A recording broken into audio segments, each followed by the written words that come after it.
Pari nga sama nimo nga buang-buang. Dili tanang pari iya sa Ginoo. Isa na kaana, buang-buang nga pari, amaw-amaw. Dito, isang dumaan lang sa akin na wall kanina. Nakita ko, nag-alburuto itong albularyong ito. Meron din siyang mga malalaking anting-anting na nakita ko. Katulad sa ibang mga albularyo. At sa ibang video, kasi iba ang nag-upload, di ko matrace sino ba pangalan ng albularyong itong nag-alburuto talaga. No? Uminit ang ulo niya. Tulad sa ibang mga albularyo. Kaya may comment tayo diyan mga kapatid. Kilala nyo ba itong albularyong ito na grabe talaga ang kanyang pagmumura. Minura niya si Father Darwin at sa isang video, nagbunyay pa siya at sinisisi niya na ang dahilan daw umano sa pagpanaw ni Bro Nosing, papa ni Father Darwin, kasalanan ni Father Darwin. Sasagutin natin ito punto por punto mga kapatid. Bakit? Una, galit siya nang sinabi ni Father Darwin na ang albularyo ay sa demonyo. Pari nga sama nimo nga buang-buang. Yung may translation diyan, buang-buang, baliw o olol. Pari nga sama nimo nga buang-buang. Dili tanang pari iya sa Ginoo. Isa na kaana, buang-buang nga pari, amaw-amaw. Yan. Kung makita ninyo mga kapatid, di ba? Parang professional ang mukha, no? Makita niyo? Parang professional ang mukha. Pero, hindi lahat na parang professional ang mukha, professional mananalita. Dahil very unprofessional yung mga pahayag niya. At, bakit daw galit siya kay Father Darwin? Dahil sinabing, sa demonyo ang mga albularyo. Bakit daw sabihin lahat ng mga albularyo ay sa demonyo? Dapat hindi sasabihin daw na lahat ng mga albularyo ay sa demonyo. Walang pagkakaiba ang argumentong ito. Na, anong argumento? Yung sasabihin, dapat hindi sabihin na lahat ng mga fallen angels ay demonyo. Pero nagtaka tayo. Galit siya sa sinabing, ang mga albularyo sa demonyo kumukuha ng kapangyarihan, pero sa kabilang video niya, inaamin niya na siya daw ay... Well, okay lang. Demonyo naman talaga ako eh. Di ba? Kanino galing yan? Anong pag-amin niya? Sa mga nagiging customer nitong albularyong ito. Narinig nyo na, inamin niya sa social media. Kaya ang tanong, pupunta pa ba kayo sa albularyong ito? Ito. Well, okay lang. Demonyo naman talaga ako eh. Di ba? Galing niya mismo yan. Ito, tatalakayin natin mga kapatid. Nagpapansin? Okay. Bigyan natin ng pansin. Itong may anting-anting at albularyo. Pero kung makita natin, ulitin ko, very professional ang mukha. Pero ang mga pahayag, mga pananalita, ay very unprofessional. Bakit? Inamin niya, sa demonyo daw siya. Kayo na ang bahala. Kumusta? Welcome. Ito nyo lingkod, Brad Wendell Talibong, muli makasama niyo sa pagkakataong ito sa ngalan ng Catholic Faith Defenders National Office. Ako ang makasama ninyo para sagutin natin itong mga ibang sekta, pati na itong mga nagwawalang albularyo, baka apektado na ang kanilang hanap buhay. Dahil dami ng mga albularyo sumuko sa Office of Exorcism, pati ang kanilang mga anting-anting. At nauna naman ninyo, nasaksihan, no? Na yung mga albularyong sumuko, nagpahayag na akala talaga nila yung ginagamit nila ay sa demonyo. Yung ginagawa nila ay sa Diyos. Oh. So, bago diyan, huwag kalimutan sa ating mga suking taga-subaybay na pindutin ang likes sa ating live at huwag din kalimutang mag-subscribe at pindutin ang bell button para updated kayo, mag-comment at i-share ninyo. Baka kayo na nagsubaybay ngayon, nakilala ninyo itong albularyong ito na nagpapansin, no? So, i-comment ninyo, Facebook o sa YouTube, sino itong albularyo ito. Meron na pala siya mga video na bumabanat kay Father Darwin. Kaya, pagbigyan natin ng pansin. Oh. Napapansin kasi sandali muna, no? Sa mga pumasok ngayon, the Budilever dyan sa South Cotabato, Darking, through Behind All Lines, si Beatrice, si kapatid na Juicy Bilabay, lahat nating mga kapatid na pumasok ngayon, welcome sa pagkakataong ito at sa ating live simultaneous tayo sa Facebook. So, si Jilay Tilan dyan sa Hispania. No? Okay. Kung kilala ninyo itong albularyong ito na umusok sa init ng ulo. At nagsabing, grabe talaga ang pagmumura niya. Ang pagmumura niya kay Father Darwin dahil sa sinabing ang mga albularyo'y kumuha ng kapangyarihan sa demonyo. Ano? At yun naman talaga ang katotohanan. Kaya nga, kung maalala ninyo, kahit na sila si Father Nunit Legaspi, si Bishop Marvin Masida, tinatalakay na yan. No? At mamaya, ating tatalakayin muli at pakinggan sila. Pero, yung pahayag niya, grabe talaga, oh. Pari nga sama nimo nga buang-buang. Dili tanang pari iya sa Ginoo.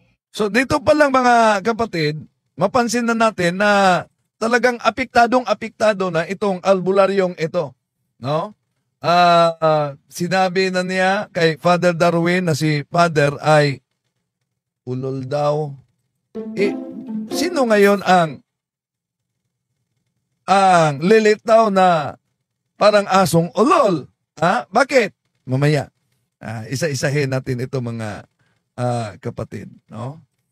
Dahil galit siya nang sinabi na ang albularyo ay kumuha ng kapangyarihan sa demonyo, pero sa kabilang video, may inaamin siya na naunang nasaksihan ninyo. Ito'y nakakatakot. Baka may nanood sa atin ngayon na nagiging kliyente nitong albularyong ito. Hello, Sis Losel. Vicente. Kumusta kayo? Kumusta diyan? Regards sa mga kids mo. Kay kapatid na Vincent. No? Kumusta kayo diyan? Apektado na talaga. Pero, dapat mapansin ng mga kliyente na lumapit nito, galit siya na sinabing kumuha ng kapangyarihan galing sa demonyo, pero siya mismo ang umamin. Well, okay lang. Demonyo naman talaga ako eh. Di ba? So okay lang umano. Kayo na lumapit, mag-isip-isip na kayo na sa pahayag nitong di ko talaga nakuha pa yung pangalan niya. No? Di ko pa talaga nakuha mga kapatid. Kaya meron akong message yan sa YouTube. Kilala ba ninyo yan? I-message ninyo. No? Kung kilala ninyo yan, ano yung channel niya. Dahil, sige, sasagutin natin. Punto por punto. Ito na. Ang kanyang, may Tagalog siya, may Bisaya. Ito, Bisaya muna ang ating sasagutin, pero isasalin natin sa mga di nakaunawa. Nira ang akong masulti, bahin aning paria nga si Darwina. Way pulos. Ona, sabi niya, ito lamang ang aking masabi. Kaugnay sa paring ito na ang pangalan ginawa niyang Darwina. Parang ginawa niyang bakla. Pero sino ngayon ang nababakla? Dahil nag-react siya na di umano makipagdebate, lalo na kay Father Darwin. Ba't ikaw ang nag-react? Hindi naman ikaw ang naghamon. Pero baka gusto mo. Kung hindi si Father Darwin, ako na lang. Ha? Baka gusto mo. Gumagamit din sila ng Bible. Pero out of context. Ginawa niyang Darwina, si Father Darwin. Sige, patunayan mo na hindi ka nababakla sa harapan ng talakayan. Kasama niyong albularyo, ang unang naghamon, tinanggap lang ni Father Darwin ang hamon. Pagkatapos nagalit, eto. Nga makigdebate nimo. Kay ngano? Hindi daw umano siya nakipagdebate. Una, wala namang hamon si Father Darwin na makipagdebate sa albularyo. Yung kasama mong albularyo na ang daming mga nakasuot na yung iba para yung kwentas niya para ng kalamay sa hagna, mga malalaking burloloy, yun ang naghamon. Naghamon sa debate. Ang sininin niyo, ha? Ito ang pahayag sa naghamon. Gihagit ba nimo ang pare og debate? Pwede. Debate Jaime. Di ba? Ang daming mga anting-anting yon. Albularyo yon. Ang sabi diyan, hinamon mo ba ang pare sa pakipagdebate? Sabi niya, pwede. Pwede, magdebate kami. Kaya sabi ni Father Darwin, sige, tinanggap ko yung hamon mo. At gawin natin dito sa Tagbilaran City, kami ang bahala sa pasahe mo, kami ang bahala kung saan ka matutulog. Yun lang ang sagot ni Father Darwin. Pero, nag-iba ang hangin nung tinanggap ni Father Darwin. Imagine, mag-isip-isip na kayo sa mga naniniwala sa albularyong ito. Ang daming anting-anting at pinatunayan niya na sa pamamagitan ng anting-anting, di daw sila matablan. Pero, takot. Nanginginig ang tuhod pagdebate na. Sila'y naghamon. Siya'y naghamon. Nang tinanggap, ano ang sabi? Father Darwin, ang mga albularyo wala nagaintra sa debate kay iya na sayawa. Kamulang ang mga reliyon ng mga organisasyon nga pirmi makita sa Facebook nga pirmi gadibati da. Kay kamo mga yawan man mo. Sandali muna. No, baka di na unawaan ng karamihan yung pahayag nitong albularyong ito. Nang tinanggap ni Father Darwin ang hamon, ano ang nangyari? Father Darwin, ang mga albularyo... isasali natin para sa mga di nakaunawa, Father Darwin, ang mga albularyo daw, ano daw ang mga albularyo? Wala nagaintra sa debate. Hindi daw umano sasali ng debate, aba? Kay iya na sayawa. Kaysa demonyo yan. Ang tanong, kung hindi kayo sasali ng debate, dahil ang debate ay sa demonyo, ba't naghamon ka? Gihagit ba nimo ang pare og debate? Pwede.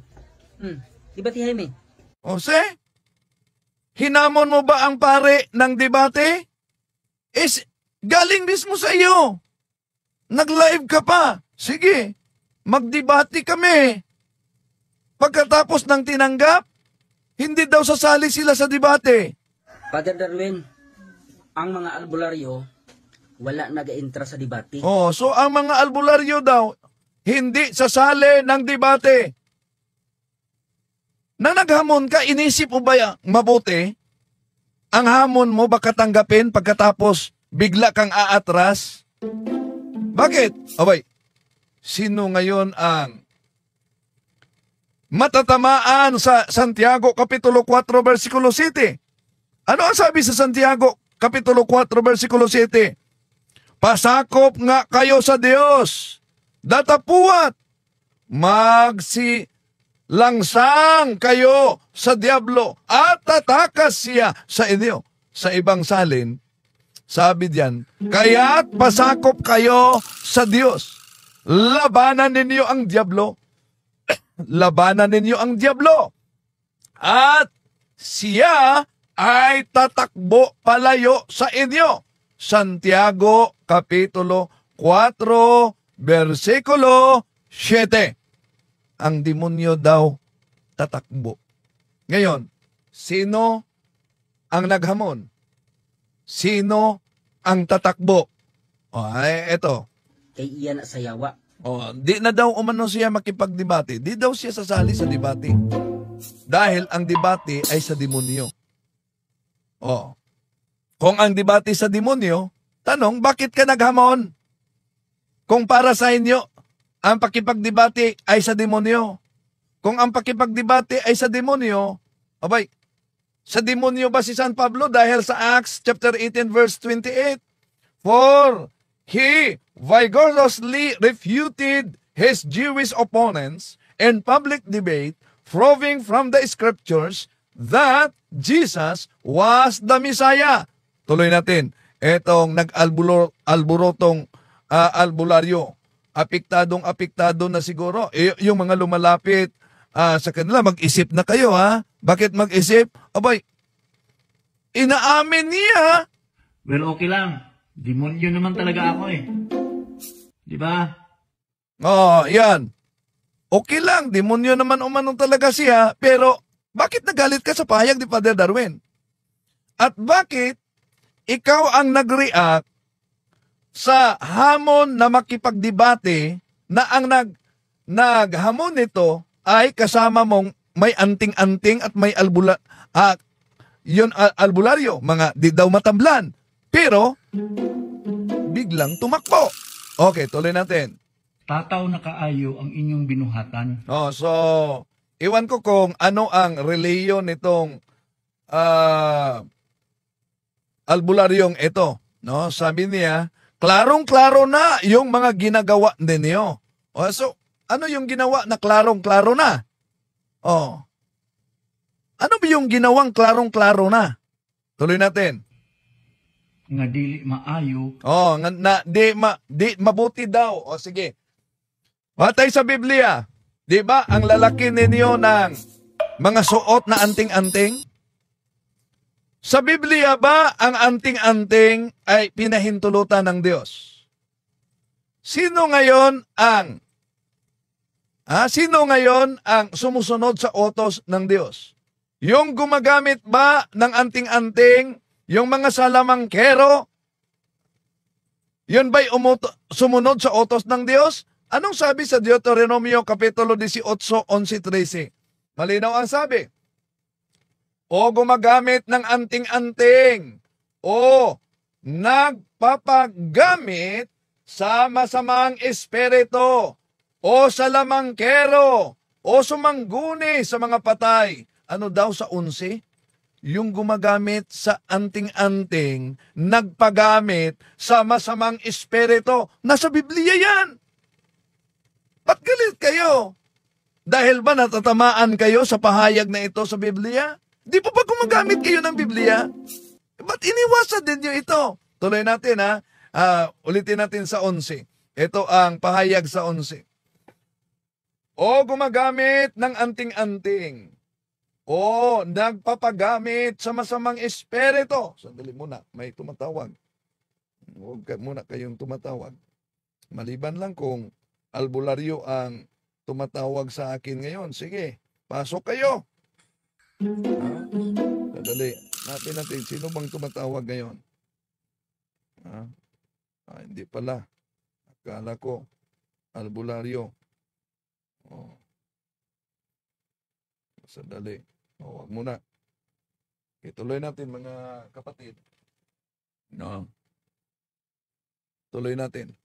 Eto. O gumagamit ng anting-anting, o nagpagamit sa masasamang espiritu, o sa lamangkero, o sumangguni sa mga patay.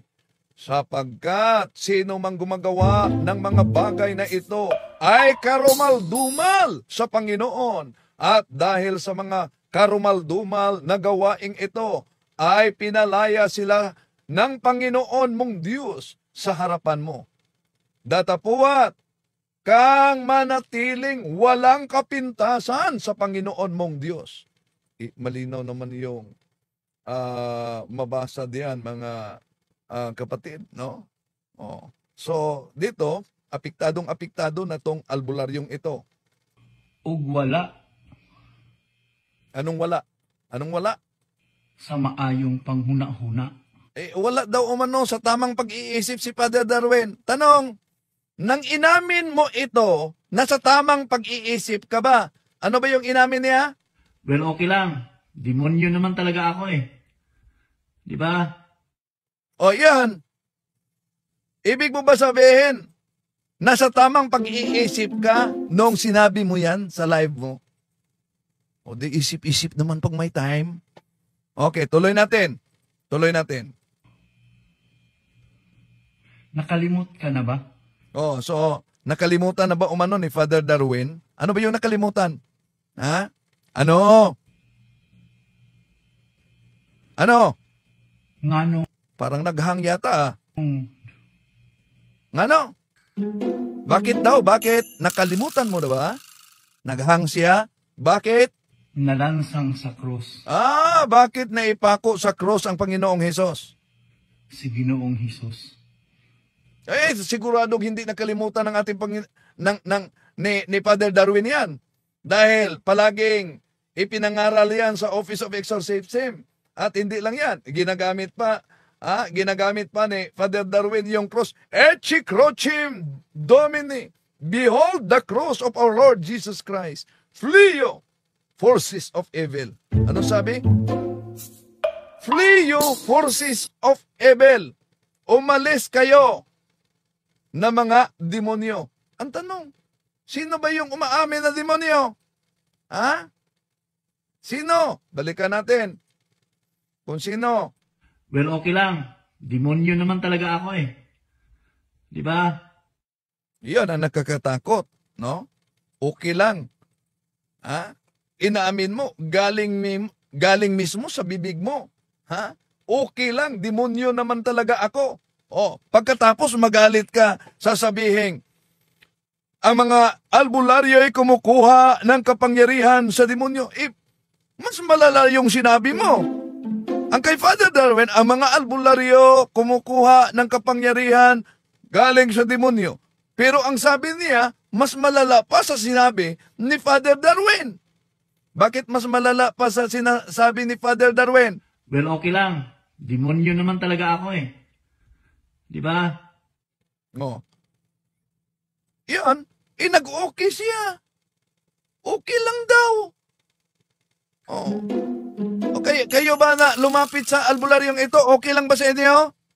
Na mag-isip-isip na kayo. Yung bumili ng mga anting-anting, habak o ano pa. Okay lang ba yan sa inyo? Mag-isip-isip na kayo. Okay, tuloy natin mga kapatid. Tungod ka na sa mga pari nga sama nimo. Bakit daw umano na ipako ang ating Panginoong Hesukristo sa cross? Dahil umano sa mga pare na tulad ni Father Darwin. Nasa tamang pag-iisip ito? Bakit? Di po ba kung nagbasa ka sa Biblia, ang pagpako ng ating Panginoong Hesukristo sa cross, Unang Korinto 1:18 ay para sa kaligtasan sa lahat. Tandaan natin, ang kaligtasan na ito para lang sa lahat ng mga makasalanan. Kasali ba yung demonyo? Hindi kasali yung demonyo. Hindi kasali ang demonyo. Tuloy natin. Pari nga sama nimo nga buang-buang. Yan naman. No? Grabe talaga. Dito mapansin ninyo ang kanyang galit kay Father Darwin. No? Sabi niya, sama ninyo na pare na grabe talaga yung pahayag niya. Sandali, may nabasa ako dito galing kay Rodolfo Ginvilaso. Tama naman ang sinabi ng albularyo. Ang pagtatalo ay hindi sa Ginoo kundi sa Diablo. Asan ba yan mabasa? Na ang pagtatalo ay sa Diablo. Etong nabasa niyo ba itong Acts chapter 18 verse 28?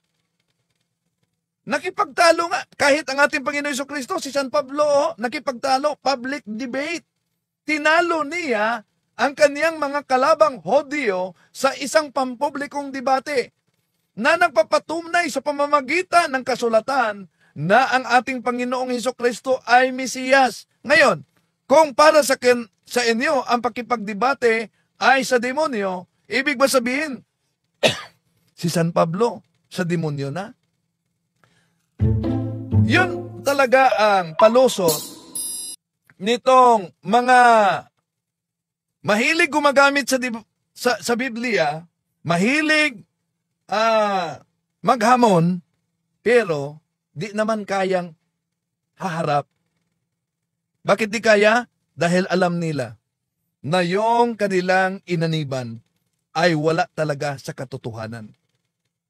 Tulad nitong mga albularyong ito na naghahamon ng debate. Malakas lang sila sa hamon.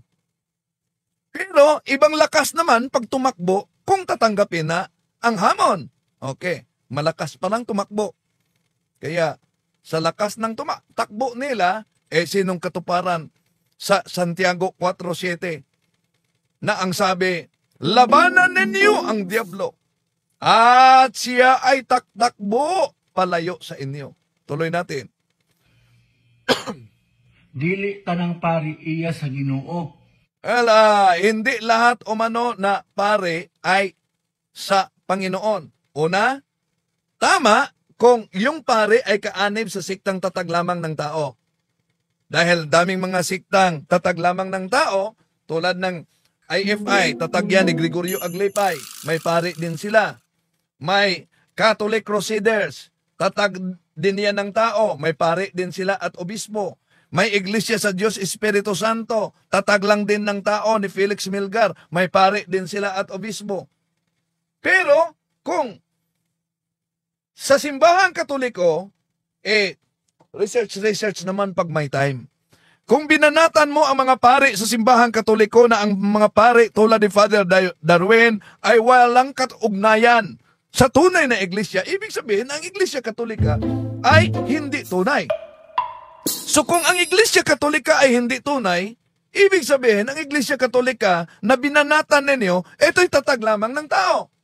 Kung ang Iglesia Katolika ay tatag lamang ng tao, so ibig sabihin, ang simbahang Katoliko na tatag lamang ng tao, hindi tatag ng ating Panginoon Jesucristo.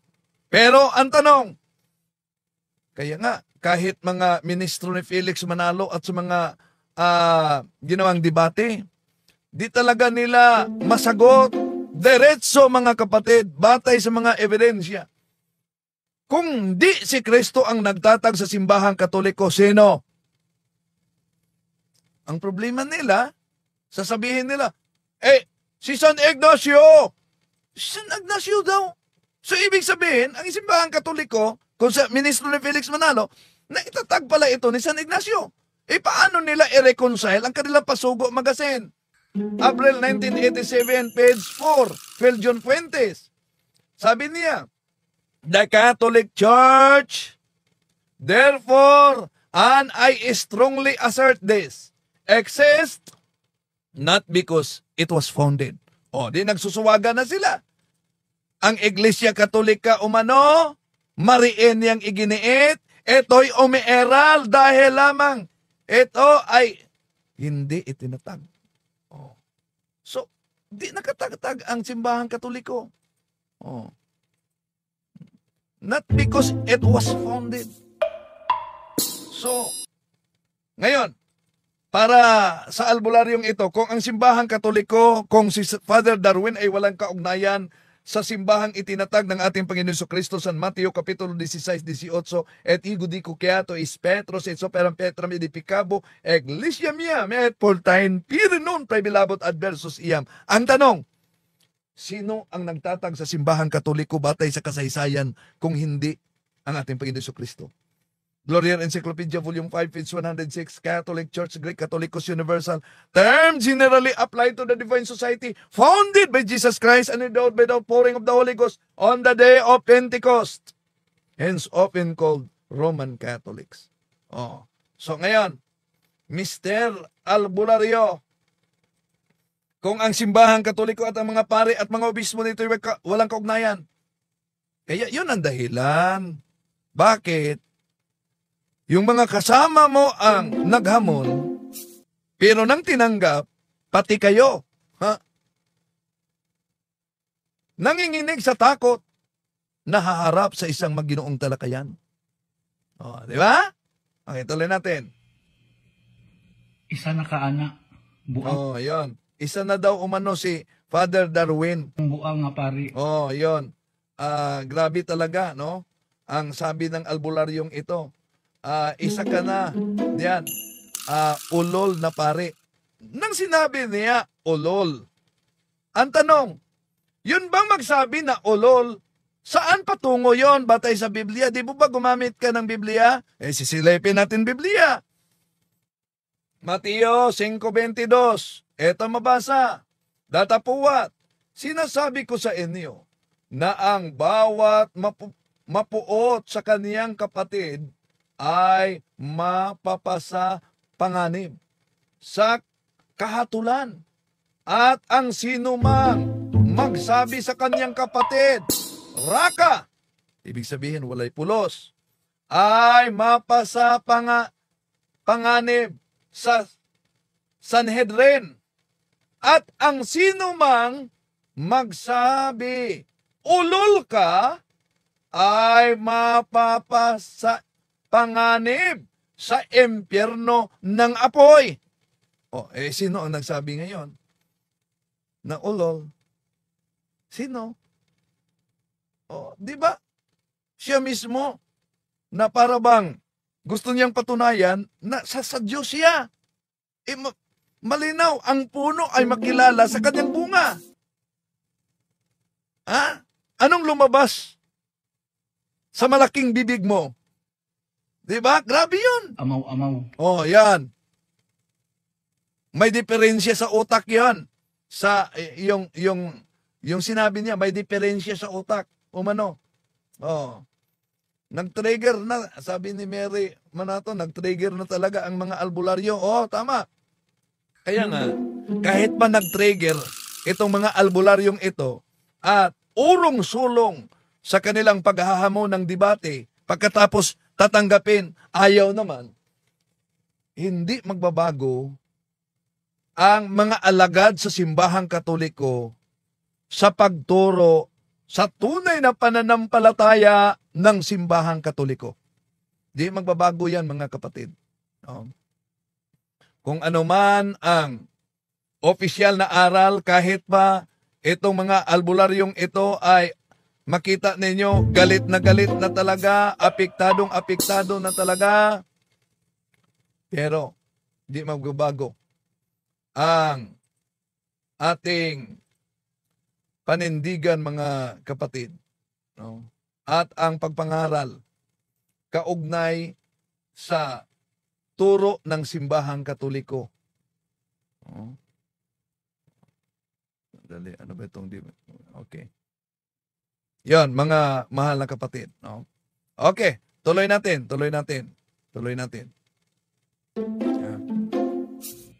Patutuo nga albularyo, Si Father Darwin daw umano, ay nagpakilalang albularyo. Una, para di ka mapahiya.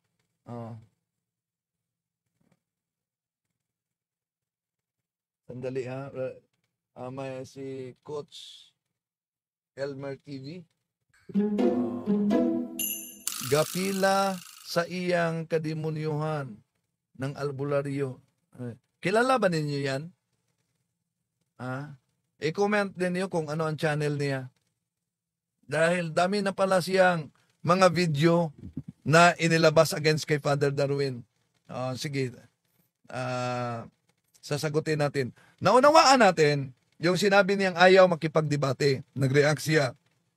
Dahil yung kasama niyang albularyo ang naghamon, tumakbo. Tumakbo ng tinanggap. Baka naging salamin niya ang kanyang sarili na walang pagkakaiba siya sa kanyang kasamang albularyo na naghamon at pagkatapos tumakbo. Kaya apektadong-apektado. Tuloy natin. unya, di manggani makatambal sa iyang kaugalingong amahan. Nagpakilala daw si Father Darwin na albularyo. Mag-research ka muna. Ang exorcist, hindi yan albularyo. Ang exorcist ay opisyal na ministry ng Simbahang Katoliko, Marcos Kapitulo 16:16. Sa pamamagitan ng simbahan. Kaya, kung tingnan ninyo, kayong mga albularyo, ang dami ninyong mga jewelries. Na yung iba, nagsusuot na ng mga bagol, at yung iba, parang kalamay sa hagna ang sinuot nila. Ang dami. Diba? Yun ang mga albularyo. Yun ang mga albularyo. Ang sabi niya, si Father Darwin, nagpakilalang albularyo pagkatapos, kahit nga sa kaniyang ama ay hindi niya napagaling. Ito ay, naalala ko, ang pahayag ng mga kalaban ng ating Panginoong Hesus. Naalala nyo ba? Yung ang ating Panginoong Hesus ay naipako doon sa cross. Ano ang pahayag ng kalaban niya? Walang pagkakaiba sa kaniyang pahayag. Eto, San Mateo Kapitulo 27:42. Nagligtas siya sa mga iba sa kaniyang sarili ay hindi makapagligtas. Siya ang hari ng Israel. Bumaba siya ngayon sa krus at tayo'y magsisisampalataya sa kaniya. Yan din ang pahayag ng mga kumakalaban sa ating Panginoong Hesus. Una, kahit nga si Saint Padre Pio, yung ama niya na nagsakit, namatay din sa sakit. Sa doktrina ng Simbahang Katoliko, Colossus Kapitulo 1, versikulo 24, kahit na sabi ni Saint Faustina of Kowalska, the greatest treasure on earth is the suffering. Ano sabi? The greatest treasure on earth is suffering. Hindi ibig sabihin na sa suffering mismo, no? Kundi sa fruits of suffering. Tinatalakay natin yung tinatawag na purgative suffering, unitive suffering, at yung tinatawag na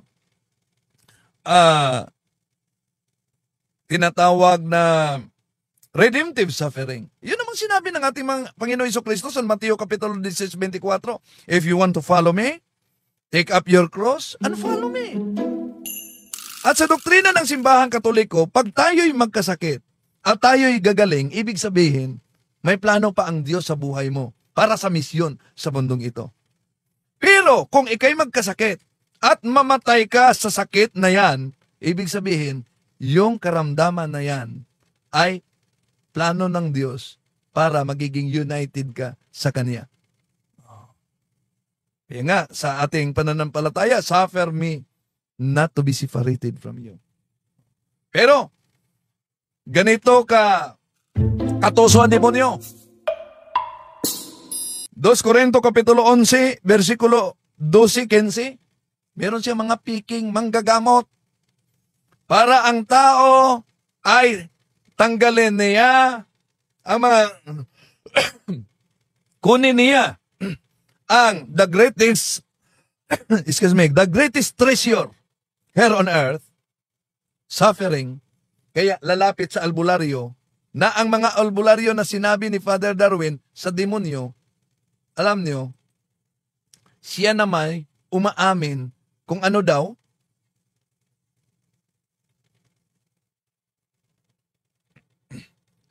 Sandali ha. Umaamin naman. Ito. Well, okay lang. Demonyo naman talaga ako eh. Di ba?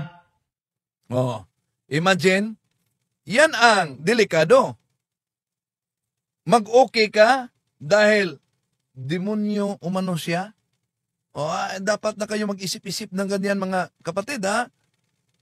Patuloy pa ba kayong lalapit sa ganitong uri ng mga albularyo na para sa kanya okay lang dahil demonyo siya? Okay, tuloy natin. Gato ko siguro ka, maayo na kayo ka. So sabi niya, Cebuano siya dito, may Tagalog din siya. Naniniwala ka siguro na mas magaling ka na. Sabi niya, Hana na ka, kay maayo ka sa debate.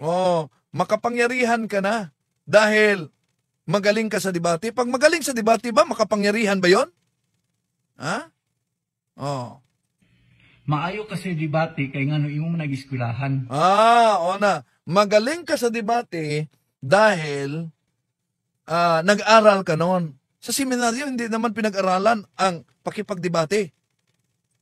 Pero bilang Katoliko, bilang CFD, na ayon sa Acts and Decrees of Second Plenary Council of the Philippines, nakasulat yan, Acts and Decrees of Second Plenary Council of the Philippines, pahina 80-81, paragraph 222. We must today be willing and able to defend our teachings in public fora, and we need to equip the faithful so that they can defend their faith. Sandali, si Coach Elmer. Brother Wendell, kung isog ang mga albularyo, paanhaan ni Father Darwin, inom sila guli and exercise oil o water aron maila-ilang ka isog. Takot nga sa debate. Yun pang pagpunta doon para lang sa holy and exercise oil. Takot nga. Eto pa. Nagpahayag na sa kanyang takot. Walang pagkakaiba sa kasamang albularyo na siya naman ang naghamon, di ba? Okay. Ituloy natin. Maayo ka sa filosofiya, pero kanang imong filosofiya, mali. Sabi niya, magaling ka sa philosophy, pero yung filosofiya, mali. Anong mali sa filosofiya ni Father? Puro daldal ka lang. Ano po bang philosophy? Di ba, kung college ka, maybe sa second year college, nadaanan na yung philosophy. Philosophia es essentia rationalis per rerum supremas causas. Di ba? So, anong mali?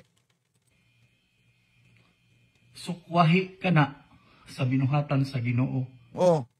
Anong?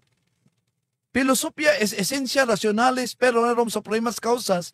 Pagkatapos,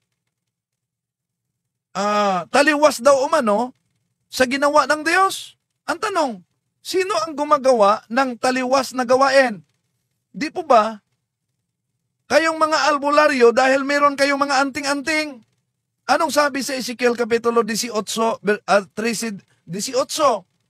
Kaya natakot kayo na makipagharapan kayo'y naghahamon mga kasama ninyo. Ito 13-18, sasabihin ko sa kanila, ako, ang makapangyarihang Panginoon, ang nagsasabi, kahabag-habag kayo, kayong mga babaeng bumibiktima sa mga mamamayan ko, maging mga bata o matanda sa pamamagitan ng mga anting-anting ninyo.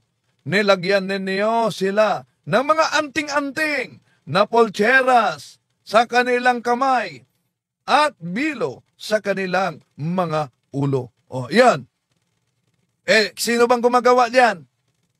Di ba? Kayong mga albularyo? Tuloy natin. Kaysa unang panahon, timan ang pari mo ay mga kontrabida. Sa noong unang panahon umano, ang mga pare ay kontrabida. Tanong, kung ang mga pare ay kontrabida, nabasa mo ba sa Biblia na ang ating Panginoong Hesus ay Pangulong Pare? Nabasa mo ba yan o hindi?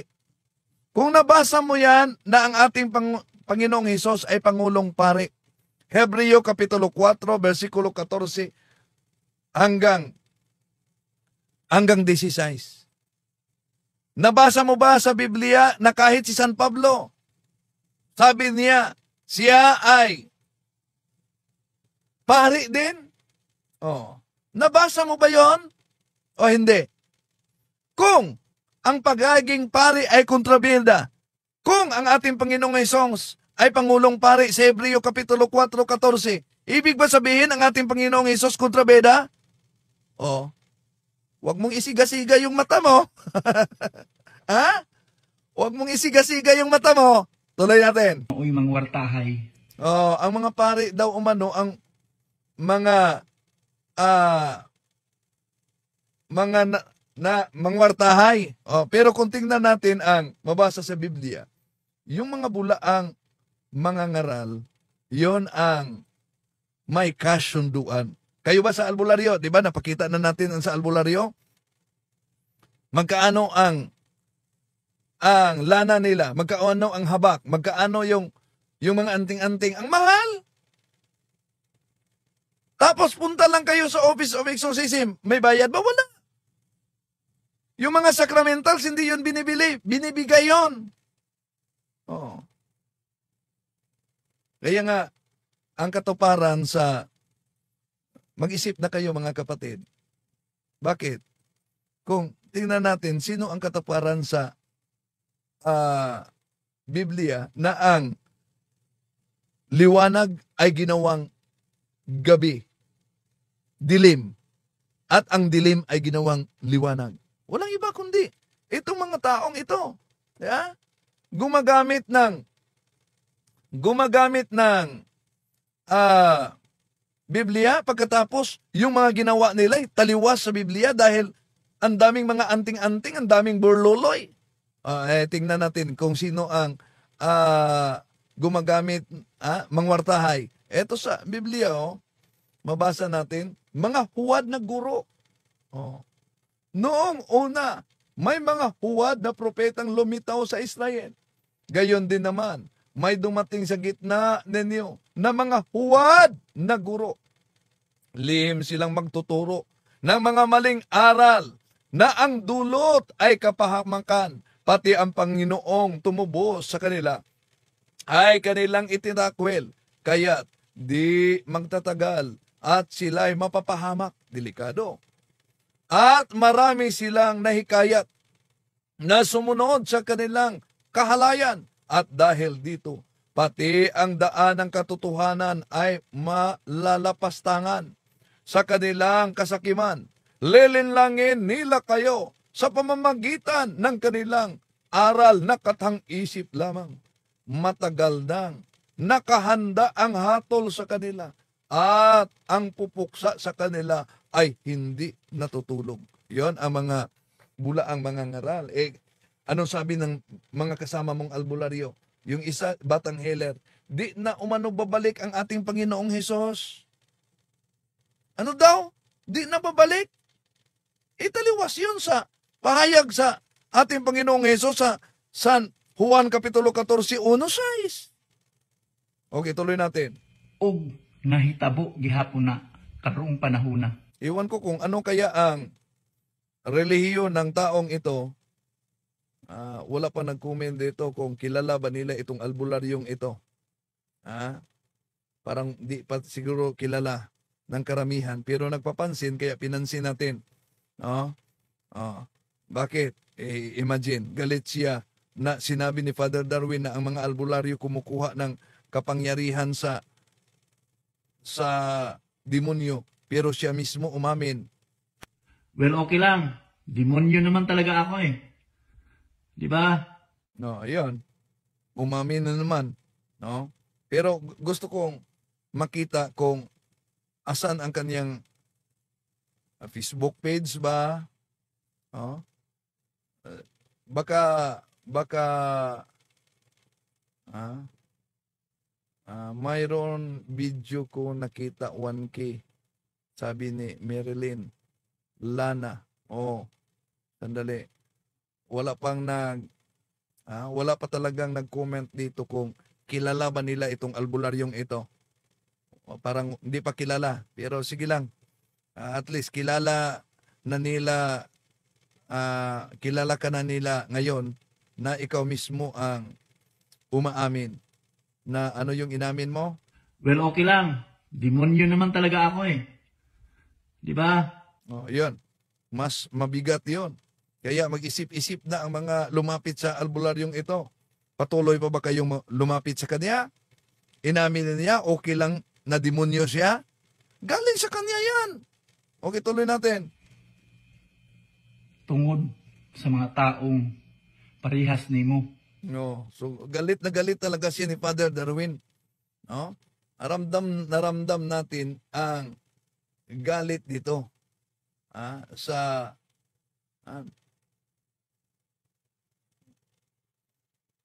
Sandali ha. Hindi naman sinabi na ang albularyo ay demonyo. Ang sinabi nilang power ay galing sa demonyo. Tama. Pero ang problema, siya mismo ang may pahayag. Well, okay lang. Demonyo naman talaga ako eh. Di ba? Oh, siya mismo na. Mas malala ang sabi niya kay ni Father Darwin. Ang sabi ni Father Darwin, ang mga albularyo kumukuha ng kapangyarihan galing sa demonyo. Okay, tuloy natin mga kapatid. Suko kay ka sa mga albularyo. Wa ba nimo nabasa sa Bible nga ang Oo na, sabi niya, galit na galit ka sa albularyo. Baliktad, ikaw ang galit na galit.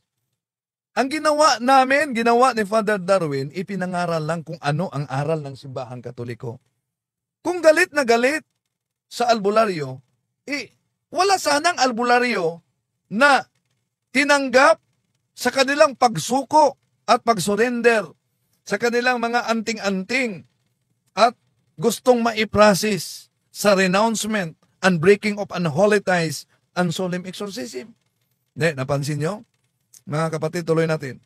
Ginoo nagpaka-albularyo? Ang Panginoon daw nagpaka-albularyo. Asan mabasa sa Biblia na dahil ang Panginoong Hesus ay nanggamot, ang kapangyarihan sa panggamot ay nanatili sa pamamagitan ng kanyang simbahan.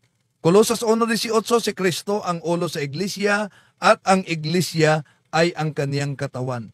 Kaya, ang ginawa ng ating Panginoon Jesucristo ay nagpatuloy sa iglesia na katawan ng ating Panginoon Jesucristo. Ngayon, kung hindi ka kasapi sa katawang ito, tinanggap mo si Kristo na ulo sa iglesia, Kolosas 1:18. Pagkatapos, hindi ka umanib sa tunay na iglesia na katawan ni Kristo, tinanggap mo ulo, walang katawan.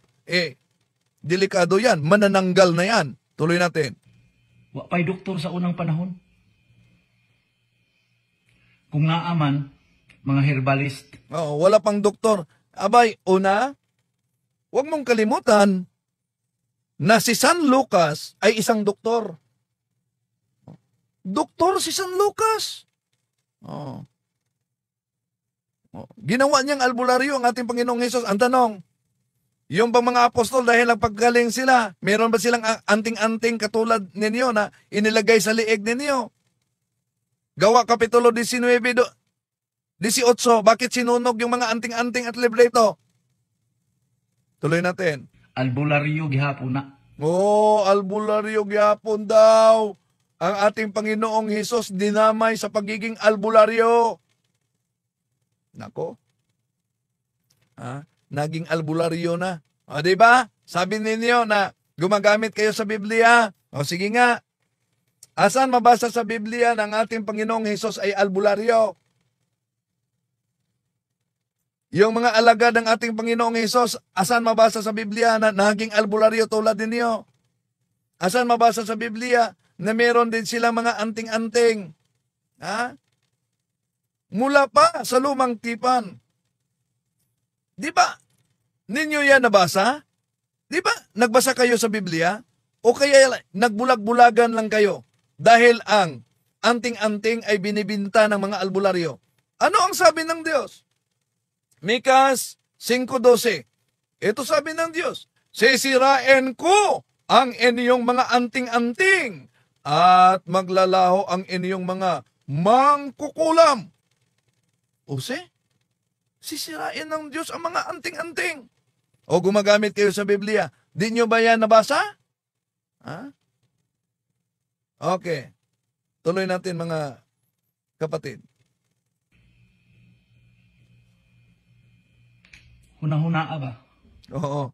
Una-una, mag-isip-isip. Kaya nga, kayo ang mag-isip-isip pag may time. Dahil ba ang ating Panginoon Jesucristo ay nagpagaling? Albularyo na siya. Tingnan nyo, ano ang definisyon ng albularyo? Ang gawain ng simbahan mula pa noon ay may tinatawag na three redemptive mission. Ano yung three redemptive mission? Una, ay exorcism. Pangalawa, healing. Pangatlo, preaching. Yun. Exorcism, healing, preaching. Pagkatapos, tingnan yung mga albularyo, di ba? Di ba may mga, yung iba tad-tad ng mga tato. Tingnan nyo sa Biblia, Leviticus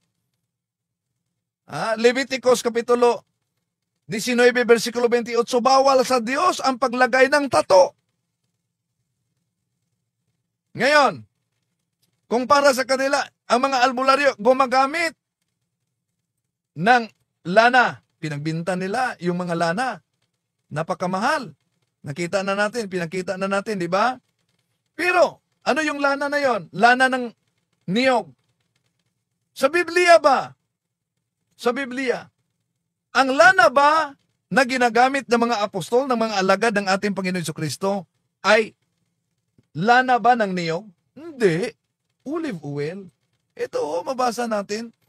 James chapter 4 verse 6, chapter 5 verse 14. Kung merong magkasakit sa inyo, they should ask the leaders of the church to come and to pray for them. The leaders should put some olive oil on the sick person. Ano daw ang gamitin? Hindi lana ng niyog. Ang sinabi diyan, ang pinuno, leader ng simbahan, ay maglagay ng lana ng olibo sa may sakit. Tanong, yun bang leader ng simbahan na binanggit sa James chapter 5 verse 14, albularyo ba yun? Tingnan natin. James chapter 5 verse 14 sa Douay Rheims Bible. Is any man sick among you?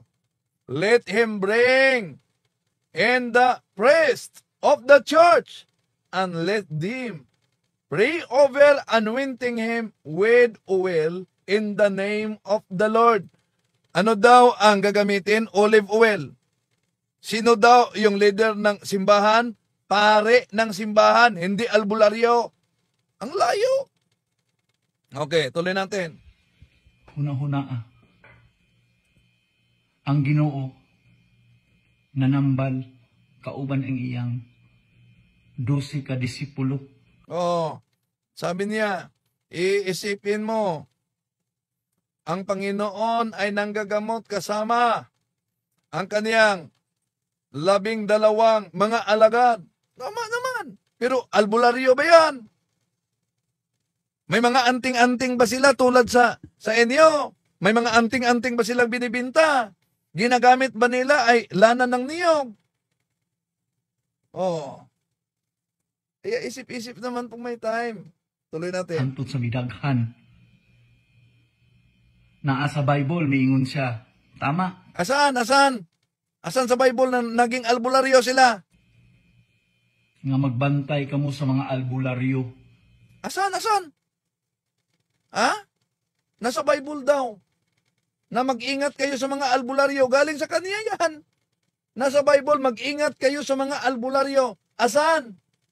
Anong talata sa Biblia para hindi magiging sa Cebuano pa, kapitulo ba, versikulo laway? Okay, tuloy natin. Tama man na. Tama daw. Tama daw. Asan? Ilatag mo.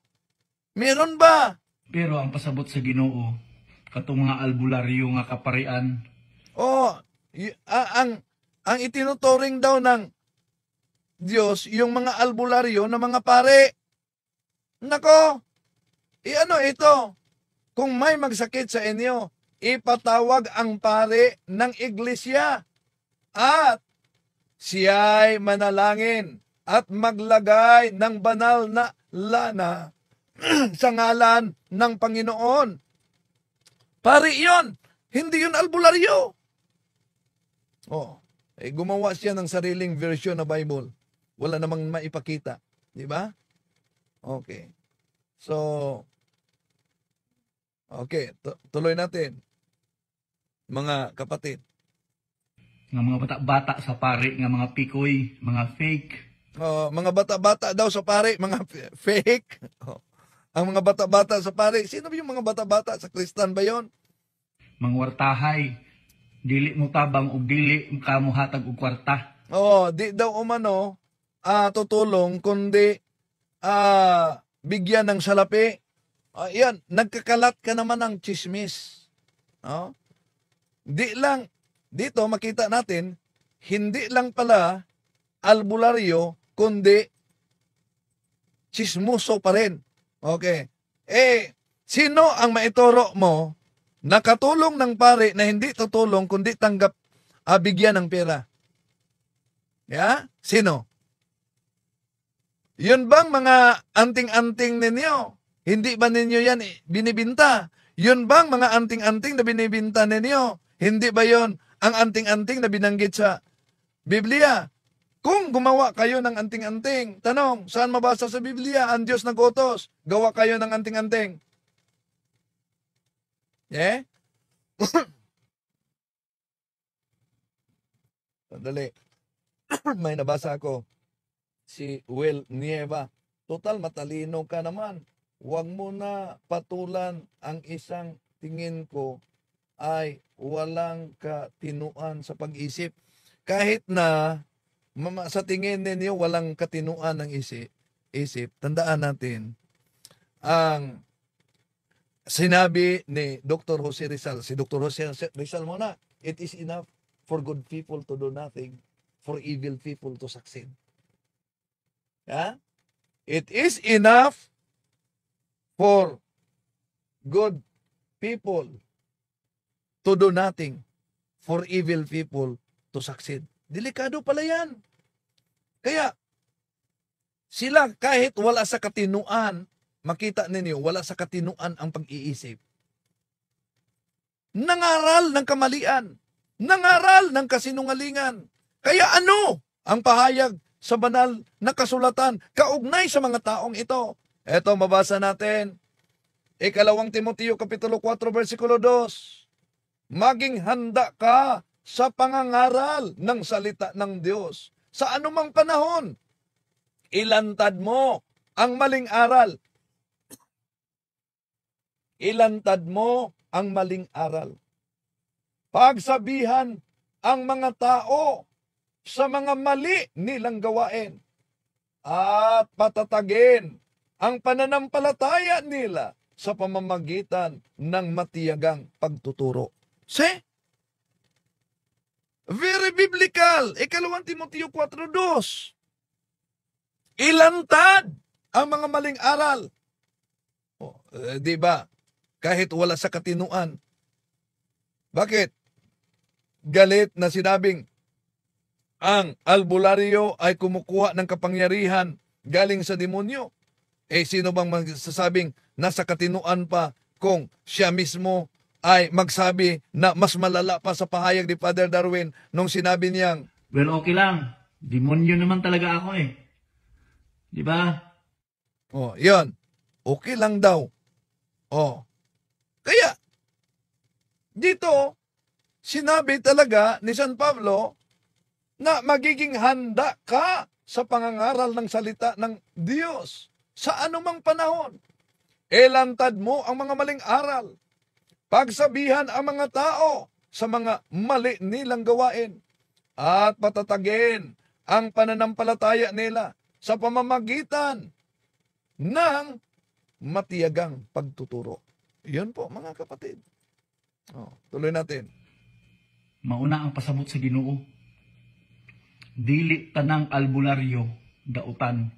Hindi daw umano lahat ng mga albularyo ay masama. Walang pagkakaiba ito sa sinabing hindi lahat ng mga fallen angels ay demonyo. Di ba?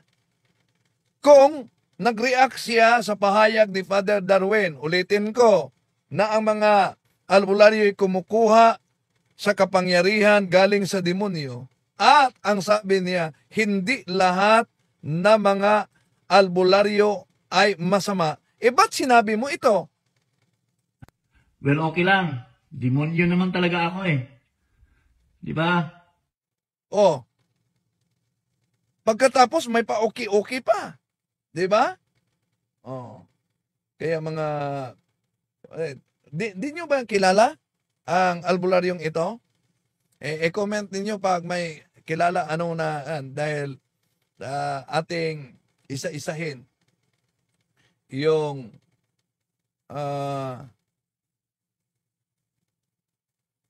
sandali.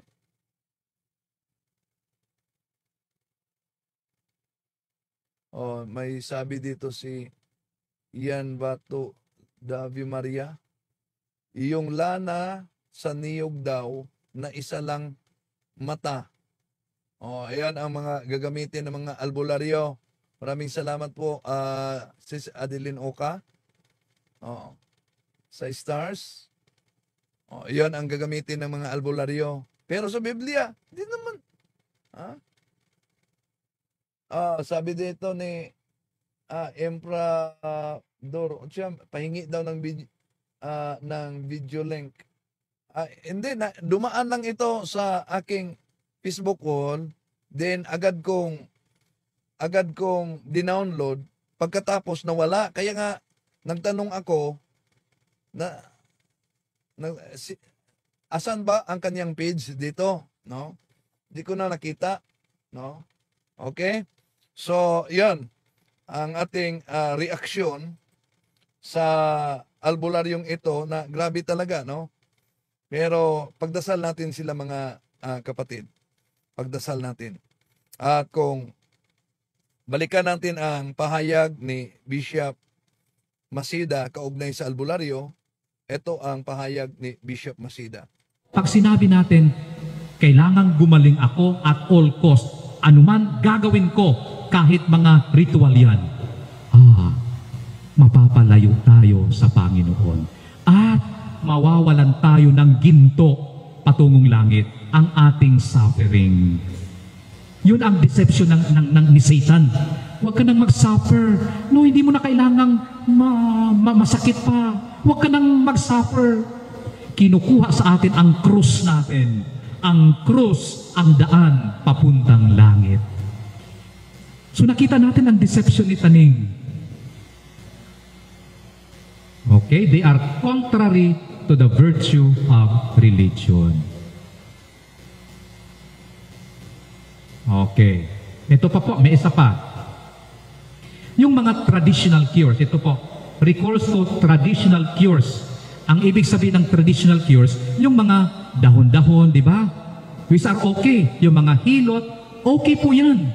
Pero kailan nagiging masama? Sabi dito sa teaching sa CCC ng ating simbahan, when there is an invocation of evil powers. Ano ibig sabihin? pag meron ng orasyon.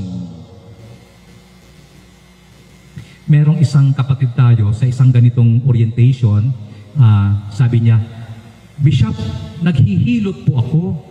At habang naghihilot ako, pinipray ko yung pasyente ko. Hindi niya alam pero pinipray ko siya, sarili ko lang. Wala namang masama doon, Bishop, di ba? Sabi ko, oo nga, wala namang masama. So sabi ko, and then biglang may pumasok sa isip ko, sabi ko, Sister, bukas po ba yung third eye nyo? May nakikita kayo ngayon?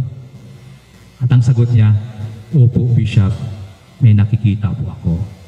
Kaya ang kanyang prayer, contaminated galing sa third eye.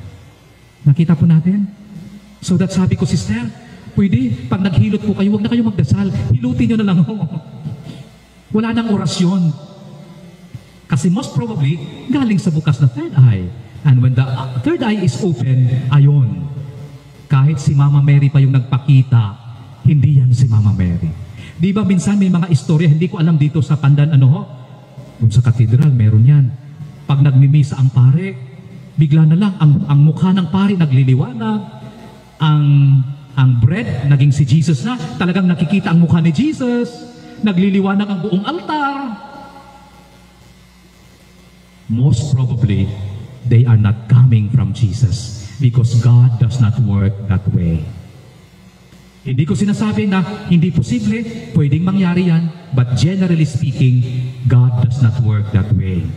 Si Bishop Marvin Masida, exorcist, no? Yan mga kapatid. So, ang ginawa ng mga exorcist, mga kaparian, mga deliverance ministers, yung pagturo sa anumang turo opisyal ng simbahang Katoliko. Magalit man, ang magalit, di magbago. Kahit magmumura man sila at magbabanta, di magbago. Ang aral ng simbahan para sa kabanalan ng sangkatauhan. Maraming salamat sa iyong pagsubaybay. Hanggang sa muli, ito nyo lingkod, Brad Windel Talib. Hello mga kapatid. Follow and subscribe. Mr. Curious Catholic, marami tayong matutunan. Mapupuno po yung ating isipan sa mga katotohanan. Dahil ang katotohanan na magbigay sa atin ng tunay na kalayaan. God bless. Hello mga kapatid.